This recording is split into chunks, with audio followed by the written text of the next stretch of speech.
हो सकता है कि कुछ लोगों के दिल को ठेस पहुंच जाए, लोग कहते हैं कि आपको बड़ी दिक्कत है। भक्ति योग से आज के समय में जी इस्तेमाल करके, यूज करके, या मैं कह सकता हूँ समझा कर, प्रबोधित करके, कोई भी शब्द आप इस्तेमाल कर सकते हो इस चीज के लिए, समाज को संगठित करके भक्ति योग के थ्रू जो लोग उनको नई दिशा की ओर लेके जा रहे हैं कि आपको सिर्फ यही है और यही देखना और यही फॉलो करना है, इसके बारे में आपके क्या विचार है? हाँ, ये आजकल की समस्या तो है। क्या है कि जैसे मैंने आपको कहा कि हमारे एजुकेशन सिस्टम की ये कमी है कि हम अपने धर्म ग्रंथों को पढ़ा नहीं पा रहे हैं ओपनली। अब जब बच्चे सत्यता को जानेंगे नहीं तो उसका आचरण कैसे करेंगे? उसका फ़ायदा कुछ पंथ जो है और कुछ समुदाय जो है वो बहुत भरपूर उठा रहे हैं, और उसका सारा जो है खामियाजा, सारा जो नुकसान वो है हमारे भारतवर्ष को उठाना पड़ रहा है जी। हमारी सनातन परंपरा और सभ्यता को उठाना पड़ रहा है। मैं उसके आपको उदाहरण भी दूंगा। उदाहरण के तौर पे आप जो है इस्कॉन को ले लीजिए। इस्कॉन के मंदिर हैं जी, बड़े भव्य मंदिर बने हुए हैं। मैं भी कृष्ण का उपासक हूँ, इसलिए मैं स्पेशल दृष्टि से देखता हूँ उनको। अच्छा कार्य कर रहे हैं वो, भक्ति योग को काफ़ी आगे बढ़ा रहे हैं, ठीक है। लेकिन अगर आप जब थोड़ा सा नज़दीक से देखेंगे, थोड़ा सा एनालिटिकल आजकल के बच्चों की तरह जब देखना चाहेंगे, तो वो क्या है कि एक उस मार्ग को जो श्री कृष्ण ने अर्जुन को बताया, पूरे विश्व के लिए कर्म योग का जो मार्ग बताया कि श्रेष्ठ है, स्वयं कृष्ण ने कहा युद्ध में कर्म श्रेष्ठ है भक्ति से। अच्छा, गीता में लिखा है? गीता का श्लोक है। उन्होंने स्पष्ट कहा है कि भाई कर्म योग मेरा प्रिय है, भक्ति योग भी एक मार्ग है लेकिन मेरा प्रिय है, तो मैं तो उसी को चाहूंगा ना जो मेरे इष्ट देव है, वो जो उनका प्रिय हो। जब आप कह रहे हो कि इस्कॉन में श्री कृष्ण भगवान, श्री राधा कृष्ण की जो है हम उनकी परंपरा को आगे चला रहे हैं या उनके विषय में हम, मतलब तो यही होता है ना कि आप कोई संस्था बनाते हैं तो उनके विचारों का प्रचार प्रसार करें। अब उस प्रचार प्रसार में आप उसको मैनिपुलेट कर रहे हैं चीज़ों को। आप उनकी गीता पढ़िए, भागवत गीता को आप पढ़िए, 700 श्लोक हैं। कृष्ण जी ने उसके अंदर जो है भक्ति योग का जिक्र किया है, ऐसा नहीं है जिक्र नहीं किया, लेकिन 90% कर्म योग का जिक्र है, 10% 20% मान लीजिए आप भक्ति योग के विषय में बताया गया है कि भक्ति योग होता क्या है, ठीक है। आप उस भाव को उठा के और हर कर्म योग के नीचे आप भक्ति योग लिख दें ट्रांसलेशन में, गलत है वो श्लोक जो है। आप उसका शाब्दिक अर्थ कीजिए ना, जो सही बात कही है वो सही बात क्यों नहीं पहुंचने दे रहे? सत्य नहीं पहुंच रहा, सत्य नहीं पहुंच रहा है, सत्य में मिक्सचर पहुंच रहा है। बहुत सारे श्लोक हैं, मैं रेफरेंस दे सकता हूं। और मैं अपने जैसे आपने भी कहा कि आपके पॉडकास्ट में बहुत अच्छे फेमस वकील आते हैं, तो मैं उन लॉयर से भी रिक्वेस्ट करूंगा, मैं भी अपने जानकारों से कहूंगा, मैं भी लॉयर रहा हूं, कि इस संदर्भ में कोई स्टेप उठाना चाहिए कि भाई जो हमारे ग्रंथ हैं गलत हैं सही है, आप उसको इंटरप्रेट जो है वो ठीक करें, उनका शाब्दिक अर्थ दें, उसके अंदर आप अपनी भावना ना डाल दें, अपने विचार ना डाल दें, कि ताकि हम ये कह सके देखो गीता में श्री कृष्ण भगवान ने केवल भक्ति योग पे जोर दिया है।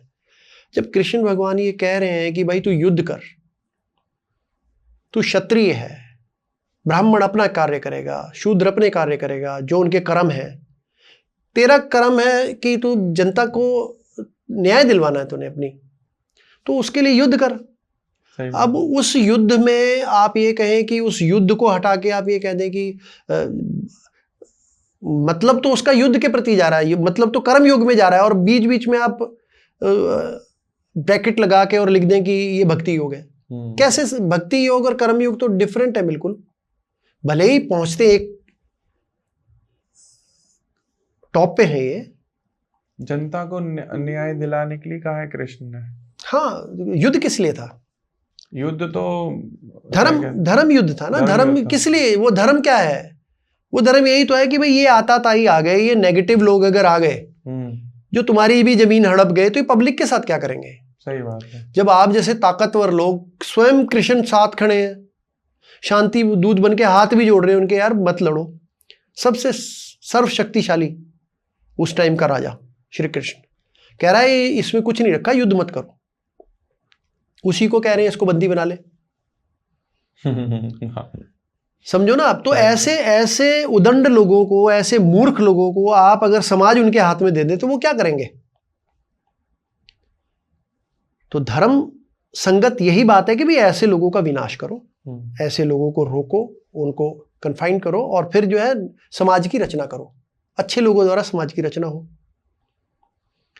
तो जैसे और भी कई पंथ हैं जो सिर्फ भक्ति योग पे फोकस रखते हैं। और मैंने जैसे पहले भी कहा है इस बात को कि भक्ति योग जो है वो एक समय में ठीक लगता है। और जैसे कृष्ण ने कहा भी समय काल परिस्थितियों का ध्यान रखना चाहिए। आज हम चाहे देखें ना, हम कबूतर की तरह आंख बंद करके बैठ जाएं चाहे, लेकिन हमारे चारों तरफ जो माहौल बुना जा रहा है, सनातनियों को घेरा जा रहा है, कन्वर्ट किया जा रहा है, दबाया जा रहा है, कानून से भी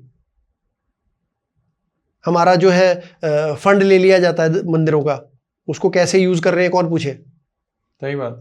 ठीक है। अब जैसे इस्कॉन वाले हैं, इस्कॉन वाले तो देते ही नहीं, क्योंकि इस्कॉन वालों का तो पैसा बाहर जाता है सारा इंडिया में। जैसा मुझे ज्ञान मिला है कि नहीं, उनकी रजिस्ट्रेशन बाहर की है, तो यहाँ पे लोगों को। और कौन सा ऐसा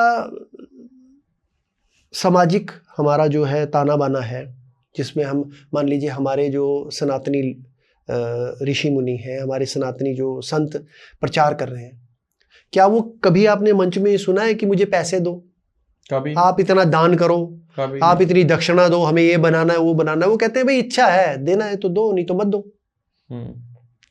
हम तो प्रचार प्रसार करने के लिए, आपको ज्ञान देने के लिए बैठे हैं। इस्कॉन की एडवर्टाइजमेंट आती है, आपके पास मैसेज आते हैं, हाँ, कि भाई आप हमें ये फलाना उत्सव आ रहा है, उसके लिए आप ये डोनेशन करें, इतनी सीमेंट की बोरी करें, ईंटें करें। ये मेरे पास खुद आए हुए हैं, पर्सनल तो कैंपेन चलते हैं। तो इसमें तो भक्ति योग में तो कहा गया है कि ये भक्ति योग चलता है इस फिलॉसफी में है कि बिन मांगे मोती मिले और मांगे मिले ना भीख। तो ये तो भीख के समान हो गया। फिर उस पैसे का आप यूज क्या कर रहे हो? कितने इस्कॉन ने स्कूल मंदिर खोले हैं, स्कूल बनाए हैं, कितने उन्होंने कॉलेज बनाए हैं, कितने वो कर रहे हैं, वो बताएं ना सबको। गवर्नमेंट को भी संज्ञान लेना चाहिए। अगर गवर्नमेंट हमारे बालाजी से और वैष्णो देवी से और अमरनाथ से सारा कलेक्शन ले लेते हैं कि हम इससे देश चलाएंगे, तो इनसे क्यों नहीं, क्रिश्चियन से क्यों नहीं, आपका मस्जिदों से क्यों नहीं? ये अपने पैसे को कैसे भी यूज करें। और हमें ये कानून बना दिया गया है कि आप नहीं कर सकते, ना आप अपनी शिक्षा दे सकते हैं, ना आप अपना पैसा अपने धर्म के लिए यूज कर सकते हैं। तो इनडायरेक्ट वे में ये तो जड़ें काटने का काम है ना, कि सनातन का जो वृक्ष फल फूल रहा है इसको काटो। सही बात है। तो एक दिन हमारी इजराइल वाली हालत नहीं हो जाएगी क्या? इजराइल अपने अस्तित्व की लड़ाई लड़ रहा है, वो किसी से जाके थोड़ी लड़ रहा है, वो तो उसके ऊपर थोपी जा रही है कि हम तुम्हें कन्वर्ट करेंगे। हमारे पे चारों तरफ से प्रेशर बनाया जा रहा है। हमारे सनातनियों को बांग्लादेश में देख लो क्या किया जा रहा है, बंगाल में ही देख लो, अपने ही देश में क्या किया जा रहा है। बंगाली हिंदू वहां से छोड़ के भाग रहे हैं। हाँ। अभी जम्मू कश्मीर का ताजा ही मामला है, नाम बुला बुला के मारा जा रहा है, चुन चुन के, कहते हैं ना जिसको चुन चुन के मारना। 30-40 लोगों को ऐसे खड़ा करके उनके परिवार के छोटे छोटे बच्चों के सामने। गलत है। क्या दिखा रहे हैं? वो दहशत डाल रहे हैं ना कि भाई हमारी मानो, या तो सारा हम अल्लाह को मानो, नहीं तो आप जाओ ऊपर जाओ। आप देखते हैं सरकार उसके विषय में क्या संज्ञान लेती है। और वो जो अपने आप को सेकुलर बोलते हैं कि धर्म और जाति टेररिज्म के पीछे नहीं है, आतंकवाद का कोई धर्म नहीं है। हाँ, आतंकवाद का कोई धर्म नहीं। वो अब कैसे इसको एक्सप्लेन करेंगे? अब वो इधर उधर की कहानियां सुनाएंगे, कोई नहीं बोलेगा। अंदर से सब इस टाइम जो है आनंद में होंगे कि बढ़िया हो रहा है। तो कि वक्फ बोर्ड का जो है हमारा कानून नहीं किया। अब वो सारी चीजें जो है उससे जुड़ी हुई है, सारी इंटरलिंक्ड की भी हमारी मानो, नहीं तो जब उनकी तो फिलॉसफी है, जिस धर्म के ज्ञाता, जिस धर्म के प्रचारक ये कहते हैं कि या तो हमारी मानो नहीं तो सन तन से जुदा, खुले में कह रहे हैं, तो आप क्या करेंगे? आप कितने भी अच्छे बने रहो। और इसमें क्या है कि ये जो हमारे धर्म के अंदर जो ये भी आपने जो प्रश्न किया कि भाई भक्ति योग, ये इनको बल दे रहा है उल्टा। भक्ति योग जो है इन परिस्थितियों में कर्म योग चलना चाहिए, ज्ञान योग, कर्म योग, इस पे हम इन मार्गों पे चल के हम अपने भविष्य को बचाएं। बुजुर्गों के लिए छोड़ दें। जब हम बुजुर्ग हो जाएं, जब हम सलाह ही दे सकते हैं, शारीरिक तौर पे हम इतने बलवान नहीं होते, तब हम भक्ति योग में लीन हो जाएं। सही बात है, ठीक है। लेकिन नई जनरेशन को इसमें झोंक देना, चाहे वो इस्कॉन जैसी संस्थाएं हों या कोई और संस्थाएं हों, हाँ भक्ति योग का तो प्रचार वो बढ़िया कर रहे हैं, इसमें कोई दो राय नहीं है कि भक्ति जो वो प्रचार कर रहे हैं, लेकिन उनको ये सोचना चाहिए कि भाई ये यंग बच्चे, उनको आप क्या मार्ग दिखा रहे हो। मान लीजिए मैं सभी को ये कहता हूं भाई आप सभी इस्कॉन को जो है मानने लगे और हम उनकी विचारधारा पे चलें, तो क्या लगता है आपको 10 साल में आने वाले 10 साल में देश का फ्यूचर क्या होगा?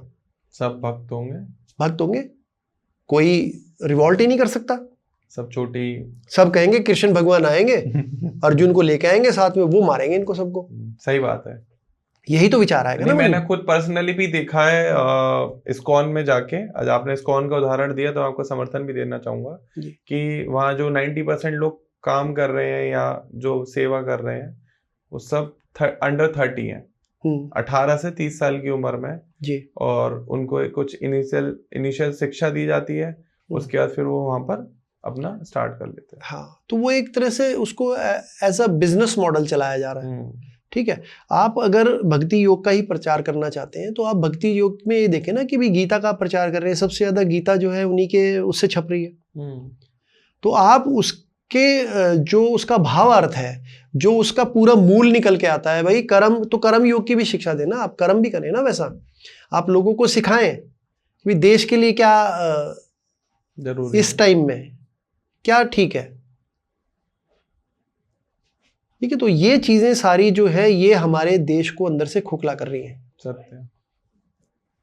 और वो देश अगर जल्दी समझ लेता है तो बहुत अच्छी बात है। हम भी इस पे प्रकाश डाल रहे हैं, अपना जो हम प्रयास कर सकते हैं वो कर रहे हैं। मैंने ये बात कही है, कुछ लोग सुनेंगे, इसका समर्थन भी करेंगे, इसके विरोध में भी बोलेंगे, क्योंकि ये आस्था एक ऐसी चीज होती है जिसकी इस्कॉन में आस्था है, जो इस्कॉन को कंट्रीब्यूट करता है, चाहता है हमारी संस्था बढ़े, उसको तो ये बुरा लगेगा कि यार ये क्या बोल रहे हैं, ऐसा तो कुछ है ही नहीं। लेकिन वो जरा अंदर अंतरात्मा में झांक के देखें कि ये भक्ति योग करने का समय है। युद्ध की परिस्थितियां चारों तरफ हैं, आप बच्चों को टैलेंटेड बनाएं, उनको जो भी शिक्षाएं दे सकते हैं वो दें, जो हमारे देश के लिए जरूरी है अपने को प्रोटेक्ट करने के लिए। हम इस सच्चाई को डिनाई नहीं कर सकते कि चारों तरफ से जो है हमारे लिए जो है कष्टों का समय आ रहा है। अगर हम अभी रिवॉल्ट नहीं करेंगे, अभी हम सोचेंगे इकोनॉमी बहुत अच्छी चल रही है, बड़ा पैसा आ रहा है और चलो ये गाड़ी ले ली, वो ले ली, फलाना ले लिया, जो भी ले लिया, अगर हम संगठित नहीं होंगे उसमें, सनातन धर्म में मैं सभी हमारे जो ब्रांचेस निकली हुई हैं, चाहे वो बौद्ध धर्म हो, चाहे वो जैन धर्म हो, चाहे जितने भी धर्म, सिख धर्म है, ये सभी सनातन में आते हैं। इनको एकत्रित होना चाहिए, क्योंकि विचारधारा मूल में सबके ही वेद है। वेद ही है, तो उसके वेद में से 10 बच्चे निकल गए, 10 विचारधाराएं निकल गई, फादर तो एक ही है। सही बात। मदर तो हमारी अर्थ ये भारतवर्षी है, तो उसको आप हम संजो के रखें और एकत्रित रहें, बजाय एक दूसरे के खिलाफ बोलने के। समझे हम कि भाई ये ठीक नहीं है, इसका दूसरा जो पखवाड़ा है वो फायदा उठा रहा है, उनको लगता है ये एकता तो है नहीं, तो कुछ भी किया जा सकता है। लेकिन अब वो समय नहीं है, अब लोग समझ रहे हैं। आप जैसे हमारे जैसे लोग जागृत करने में लगे हुए हैं, हमसे जो भी बन पड़ेगा हम सब करेंगे। बिल्कुल, ठीक है जी। हमसे भी जो बन पड़ेगा हम करेंगे, जी बिल्कुल। कोशिश हमारी यही है।